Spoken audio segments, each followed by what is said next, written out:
वालेकुम students, welcome to my YouTube channel. Okay students, तो हमारा अब नेक्स्ट टॉपिक है थर्ड लॉ ऑफ मोशन। तो हम चूंकि पहले दो लॉज पढ़ चुके हैं, तो अब ये थर्ड लॉ ऑफ मोशन अब स्टडी करते हैं।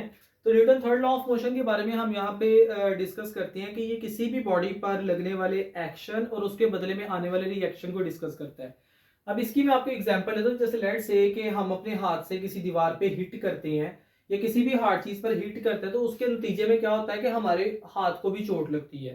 एक्चुअली न्यूटन ने इस बात को इस तरह एक्सप्लेन किया है। उसने कहा कि जब आप किसी बॉडी पर फोर्स लगाते हैं ना, तो वो बॉडी भी आपके ऊपर एक फोर्स लगाती है। और वो कैसे फोर्स लगाती है कि जितनी आपने फोर्स लगाई है उतनी ही वो आप पे फोर्स लगाएगी, लेकिन ऑपोजिट डायरेक्शन में लगाएगी। जैसे लेट्स से मैं आपको छोटी सी एग्जांपल लेता हूँ कि अगर हम आराम से हाथ मारते हैं किसी दीवार के ऊपर, तो इतनी ज्यादा चोट नहीं लगती। वजह क्या है कि नेट फोर्स जो लग रही है हमारी बॉडी पर, जो रिएक्शन आ रहा है वो कम है। लेकिन अगर हम ज्यादा फोर्स का हाथ मारेंगे तो उससे क्या होगा कि हमारे हाथ पर ज्यादा चोट लगेगी। उसकी वजह क्या है कि अब हमने चूंकि एक्शन ज्यादा दिया है, तो हमें रिएक्शन भी ज्यादा मिलेगा। तो उसने इनको, जो हम पहली फोर्स लगाते हैं उसको, और जो उसके नतीजे में फोर्स लगती है, न्यूटन इनको एक्शन और रिएक्शन का नाम दिया था। और न्यूटन का थर्ड लॉ ऑफ मोशन जो है ये reactions of the body when a force acts on it, इन चीजों को बताता है। क्या बताता है वो? ये कहता है कि for every action there is always an equal but opposite, यानी कि इक्वल इन मैग्नीट्यूड। अगर 10 न्यूटन फोर्स लगाई है, 10 न्यूटन रिएक्शन आएगा। 15 न्यूटन फोर्स लगाई है, 15 न्यूटन रिएक्शन आएगा, लेकिन ऑपोजिट रिएक्शन आएगा। ठीक है, यानी कि अगर आपने इस तरफ फोर्स लगाई है, रिएक्शन इस तरफ आएगा। अगर आप फोर्स इस तरफ लगा रहे हैं तो रिएक्शन इस तरफ आएगा, हमेशा उसके ऑपोजिट रिएक्शन आएगा। अब यहाँ पर इस चीज को एक्सप्लेन करने के लिए एक छोटी सी एग्जांपल है, उसको हम डिस्कस करते हैं। फिर बाद में कुछ डेली लाइफ एग्जांपल्स हैं, उनको हम डिस्कस करेंगे। तो यहाँ पर हम कहते हैं कि फर्ज करो कि ये बॉडी ए है, इसने बी पर फोर्स लगाई है। ठीक है, तो फिर इसके बदले में बी भी ए पर फोर्स लगाएगी। ठीक है, जो लगने वाली पहली फोर्स होती है उसको हम एक्शन कहते हैं, यानी जो ए ने बी पर फोर्स लगाई है इसको हम कहेंगे एक्शन, और जब बी ने ए पे फोर्स लगाई है उसको हम नाम दे देंगे रिएक्शन। तो इसका मतलब ये है कि जहां पर भी एक्शन होगा it is always accompanied by a reaction, और जो कि इक्वल इन मैग्नीट्यूड होगा और उसके ऑपोजिट होगा। अब यहाँ पर ना एक बात जरा ये इंपॉर्टेंट आपका एमसीक्यूज भी है और इंपॉर्टेंट कॉन्सेप्ट भी है कि it is to be noted that action and reaction are on two different bodies, कि एक्शन और रिएक्शन हमेशा टू डिफरेंट बॉडीज पे होगा। यानी कि अगर लेट्स से मैं दीवार पे हाथ मारता हूं, तो एक्चुअली एक्शन वाली फोर्स जो है वो दीवार पे लगी है और रिएक्शन मेरे हाथ पे आएगा। तो कहीं पर भी हम देख लें, एक्शन और रिएक्शन दो डिफरेंट बॉडीज पे होता है। ये आपका एक इंपॉर्टेंट क्वेश्चन भी है, वो मैं यहाँ पर थोड़ा सा एक्सप्लेन कर देता हूँ कि उसमें कहता है कि जब एक्शन और रिएक्शन इक्वल है और ऑपोजिट इन डायरेक्शन, तो वो फोर्सेज एक दूसरे को कैंसिल आउट क्यों नहीं करती। हम किसी बॉडी पर फोर्स लगाते हैं तो वो बॉडी मूव क्यों करती है? हालांकि होना तो ऐसे चाहिए, दो फोर्सेज ऑपोजिट लग रही है तो एक दूसरे को कैंसिल आउट कर दें। बेटा ऐसा नहीं होता। उसकी रीजन ये है कि जो एक्शन और रिएक्शन है दो डिफरेंट बॉडीज पे लगते हैं, दो डिफरेंट पॉइंट्स पे लगते हैं। ठीक है, तो इसी वजह से जो है ना, कोई भी बॉडी पे जब हम फोर्स लगाते हैं तो हम उसको पुश कर पाते हैं, क्योंकि ये दोनों डिफरेंट बॉडीज पे होते हैं। अब चलते हैं हम डेली लाइफ एग्जांपल्स डिस्कस कर लेते हैं। उसमें आती है book lying on a table.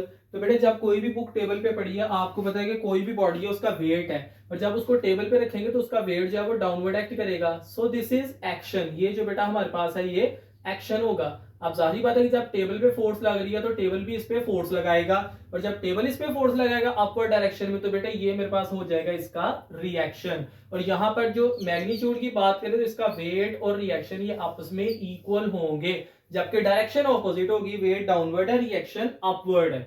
उसके बाद सेकंड एग्जांपल पे अगर हम आते हैं तो हम एयर फिल्ड बलून की एग्जांपल ले लेते हैं। अब बेटा देखो, एयर फिल्ड बलून में होता क्या है कि इसके अंदर, बलून के अंदर एयर पार्टिकल्स जो है ना वो फिल हुए होते हैं। ठीक है, अब जब एयर पार्टिकल्स फिल हुए होते हैं तो जब हम इसको फ्रीली छोड़ते हैं तो ये बलून एक फोर्स एक्सर्ट करता है इस डायरेक्शन में एयर पार्टिकल्स पे। ठीक है, इस तरह फोर्स एक्सर्ट करेगा। जब ये इनके ऊपर इस डायरेक्शन में फोर्स एक्सर्ट करेगा तो यहां से एयर पार्टिकल्स बाहर को निकलेंगे।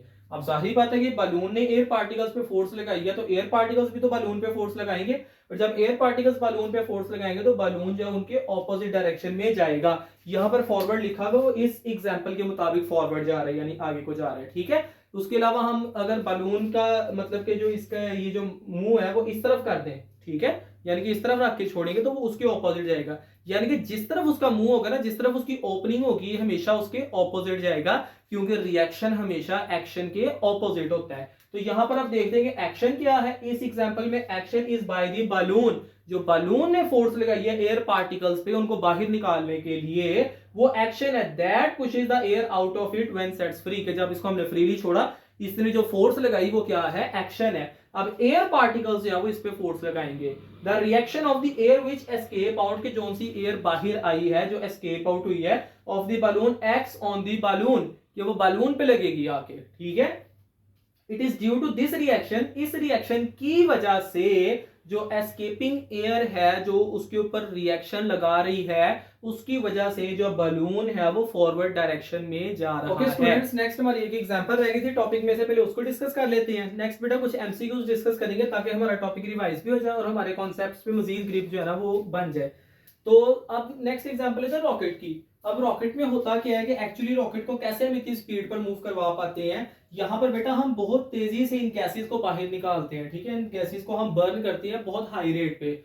एक अंदाजे के मुताबिक मैं आपको बताता हूँ इसका जो बर्निंग रेट होता है वो 10,000 किलोग्राम पर सेकंड होता है, यानी कि एक सेकंड में हम 10,000 किलोग्राम फ्यूल को बर्न कर देते हैं। जब इतनी तेजी से गैसेज है वो बाहर आती हैं तो उसके बदले में वो रिएक्शन लगाती हैं रॉकेट के ऊपर, और जब वो गैसेज रॉकेट पे रिएक्शन लगाती है तो जो रॉकेट है वो बहुत हाई स्पीड से opposite to the direction of tail, क्योंकि गैसेज है वो टेल में से बाहर आ रही हैं, उन गैसेज के ऑपोजिट डायरेक्शन में बहुत हाई वेलोसिटी अटेन कर लेता है। तो एक्चुअली जो हमारे पास रॉकेट है ये भी सेम प्रिंसिपल यानी कि न्यूटन के थर्ड लॉ पर ही वर्क करता है। ओके स्टूडेंट्स, यहाँ तक हमारा न्यूटन का थर्ड लॉ जो है वो कंप्लीट हो गया है। अब आते हैं कुछ एमसीक्यूज असेसमेंट पे, ताकि हमारा टॉपिक जो है वो एक मर्तबा रिवाइज हो जाए और हमारी जो कॉन्सेप्ट्स वगैरह हैं वो भी जरा फर्दर क्लियर हो जाए। अच्छा नेक्स्ट सबसे पहला क्वेश्चन है कि reaction is always dash to the action. आपको पता है जो रिएक्शन होगा वो ऑपोजिट होगा और इक्वल होगा, ठीक है। तो यहाँ पर इक्वल एंड पैरेलल लिखा हुआ गलत है, अनइक्वल एंड पैरेलल गलत है, इक्वल एंड ऑपोजिट, ठीक है। अनइक्वल एंड ऑपोजिट ये बात भी गलत है, हमेशा बराबर भी होगा और ऑपोजिट भी होगा, ठीक है। आगे नेक्स्ट क्वेश्चन है ए बुक ऑफ 1 किलोग्राम। बेटा ये मैथ्स बताया है जरा ध्यान से। A book of 1 kilogram lying on a table, the reaction by the table. अब बेटा देखिए मेरी बात सुने, एक जो बुक है वो जब इस तरह करके टेबल पे पड़ी है तो उसका वेट डाउनवर्ड एक्ट कर रहा है, ठीक है, और जो रिएक्शन होगा वो उसके वेट के बराबर होगा, यानी कि यहाँ पर जो रिएक्शन है वो उसके वेट के बराबर होगा, लेकिन वेट तो उसने बताया नहीं है, उसने तो हमें बुक का मैस बताया है। तो जो मैस है वो वेट होता है वो मैस से हम फाइंड कर सकते हैं W is equal to mg। तो यहाँ पर W is equal to mg का फॉर्मूला लगाते हैं 1 किलोग्राम, g की वैल्यू आ जाएगी 10 मीटर पर सेकंड स्क्वायर, तो जो मेरे पास वेट है वो आ जाएगा 10 न्यूटन, ठीक है। तो अब वेट मेरे पास 10 न्यूटन है तो वेट डाउनवर्ड एक्ट कर रहा है। उसने पूछा रिएक्शन, तो रिएक्शन अपवर्ड एक्ट करेगा, रिएक्शन भी मेरे पास कितना होगा, अगर वेट 10 न्यूटन है तो रिएक्शन भी 10 न्यूटन ही होगा। तो इसका मतलब रिएक्शन अपवर्ड एक्ट करेगा 10 newton, so the C answer will be the right 10 newton upwards. A box is hanging on a string, एक बॉक्स को हमने स्ट्रिंग पे हैंग किया हुआ है। बेटा ये जरा समझ लें कि हमारे पास ये एक रस्सी है और उस रस्सी पर हमने बॉक्स को लटकाया हुआ है, तो इसमें से कौन सी स्टेटमेंट सही होगी।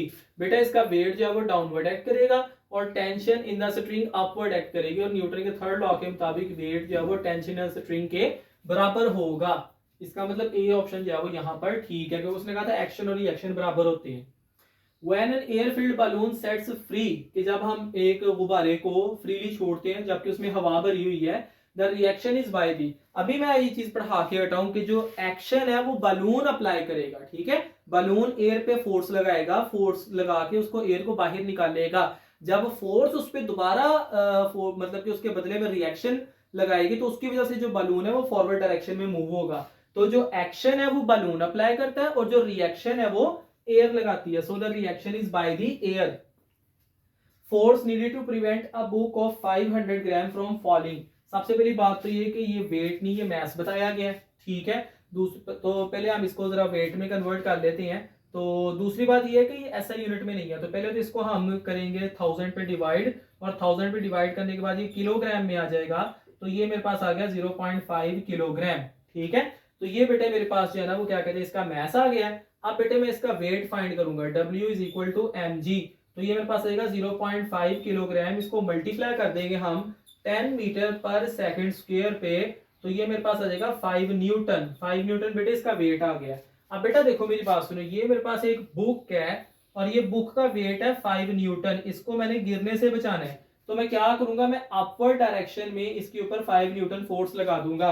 जैसे बेटा ये एग्जांपल समझ लें कि ये बोर्ड मार्कर है, इसको मैंने गिरने से बचाना है, तो इस वक्त मैं इस पर इतनी फोर्स लगा रहा हूँ जितना इसका वेट है, लेकिन मैं फोर्स लगा रहा हूँ अपवर्ड डायरेक्शन में। इसका वेट डाउनवर्ड लग रहा है, मेरा हाथ इस पे अपवर्ड डायरेक्शन में फोर्स लगा रहा है, तो हम 5 न्यूटन फोर्स लगाएंगे अपवर्ड डायरेक्शन में। अब यहाँ पे डायरेक्शन स्पेसिफाई की नहीं हुई, तो सिंपल 5 न्यूटन हमारा आंसर है 5 न्यूटन। अगर डायरेक्शन भी पूछी होती तो डायरेक्शन अपवर्ड्स होनी थी। अगर ये पूछा जाता कि इसमें से एक्शन कौन सा रिएक्शन कौन सा है, तो जो इसका वेट है वो एक्शन होगा और जो हम इसके ऊपर फोर्स लगाएंगे वो रिएक्शन होगा। Okay students, that's all from today's lecture. If you think that this video is informative for you, kindly बेटा like the video, comment करें और जितनी आपकी स्टूडेंट कम्युनिटी है उन सब के साथ शेयर किया करें, and kindly do subscribe to my channel. Thank you so much.